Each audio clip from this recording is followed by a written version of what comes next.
রাষ্ট্রে যেন ইসলাম প্রতিষ্ঠা হতে না পারে, এই জন্যই গণতন্ত্র। আমি মনে হয় বুঝাতে পারলাম না। আমি যদি বুঝাতে না পারি এটা আমার ব্যর্থতা।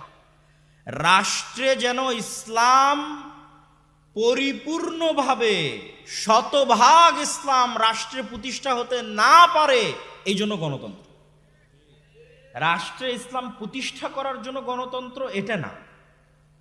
আর আমরা রাষ্ট্রে ইসলাম চাই না এই জন্য গণতন্ত্র অস্বীকার করছি, এটাও নয়। আমরা গণতন্ত্র অস্বীকার করছি কেন? রাষ্ট্রে যেন শতভাগ পূর্ণাঙ্গ ইসলাম প্রতিষ্ঠা না হয় তার জন্য তৈরি করা হয়েছে কাকে? গণতন্ত্রকে তৈরি করা হয়েছে, সমাজতন্ত্রকে তৈরি করা হয়েছে, ধর্মনিরপেক্ষ মতবাদকে তৈরি করা হয়েছে। এই প্রত্যেকটা মতবাদকে পৃথিবীতে প্রতিষ্ঠা করা হয়েছে যেন রাষ্ট্রে ইসলাম প্রতিষ্ঠিত না হয়। আর এই প্রত্যেকটা মতবাদের মধ্যে দিয়ে যখন আপনি রাষ্ট্রে ইসলাম